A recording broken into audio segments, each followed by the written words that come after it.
দর্শক, নিত্য নতুন অজুহাতে প্রতিনিয়ত আসলে নিত্যপণ্যের বাজার অস্থির হয়েছে। বিশেষ করে চলতি সপ্তাহে বা এর আগে আমরা দেখেছি সবজির বাজারে এক ধরনের অস্থিরতা বিরাজ করছে। এই অবস্থায় রাজবাড়ী থেকে সবজির বাজার দর জানাতে আমাদের সাথে যুক্ত হচ্ছেন সহকর্মী সুমন বিশ্বাস। সুমন, সবজির বাজার দর কেমন দেখছেন? কাঁচামরিচের একটা ঊর্ধ্বগতি আমরা দেখছিলাম দীর্ঘদিন ধরেই, সেটার কি অবস্থা? রাকিব, সবজির বাজার পরিস্থিতি এক কথায় বলতে গেলে যে পরিমাণ বাজারে চাহিদা, উৎপাদন কিন্তু তার থেকে কম, ফলে প্রত্যেকটি সবজির কিন্তু দাম অনেক বেশি। আর কাঁচামরিচ কিন্তু আমি যে বাজারটিতে আছি এটি পাইকারি বাজার, এখান থেকে খুচরা ব্যবসায়ীরা সব ধরনের সবজি কিনে নিয়ে বিক্রি করে।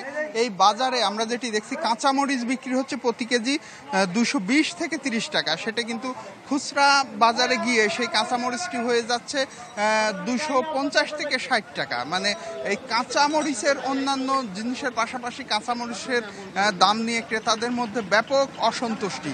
এছাড়াও আমরা যেটি দেখছি যে এই সময়ে যে প্রচুর মুখী থাকে উস্তা, সেগুলোর দাম অনেক বেশি। এখানে পাইকারি বাজারে মুখী বিক্রি হচ্ছে কেজি কচুরমুখী 70 টাকা এবং উস্তাও 70 টাকা।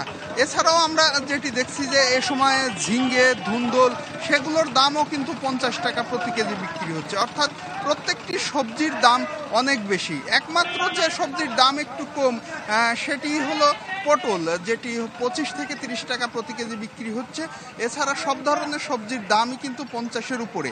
আরেকটি বিষয় জানিয়ে রাখি যে এই সময়ে বাজারে প্রচুর পেঁপে দেখা যায়, কিন্তু আমরা কিন্তু বাজারে সেই পেঁপের সেরকম সরবরাহ দেখছি না, ফলে সেটির দামও অনেক বেশি। প্রতি কেজি পেঁপে বিক্রি হচ্ছে কিন্তু 50 টাকা। এছাড়া আমরা দেখছি যে পেঁয়াজ এবং রসুনের দামও কিন্তু বৃদ্ধি পেয়েছে।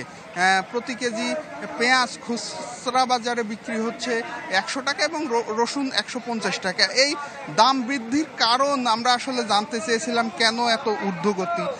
আসলে কৃষকরা যেটি বলছে যে দীর্ঘদিন কিন্তু বৃষ্টিপাত ছিল না রাজবাড়ীতে, ফলে সবজির উৎপাদন কম হয়েছিল। আবার এখন গত এক সপ্তাহ ধরে আমরা যেটি দেখছি যে বৃষ্টিপাত, ফলে সবজির যে উৎপাদন সেটি কিন্তু ব্যাঘাত ঘটার কারণেই এই দাম বৃদ্ধি। রাকিব। সুমন, আপনাকে ধন্যবাদ। দর্শক, রাজবাড়ী থেকে সবজির বাজার দর জানাতে যুক্ত হচ্ছিলেন সহকর্মী সুমন বিশ্বাস। যাচ্ছি পরের খবরে। নগদের কাছে সব গ্রাহকই প্রিয়, তাই তো সারা দেশে ক্যাশ আউট চার্জ সবচেয়ে কম।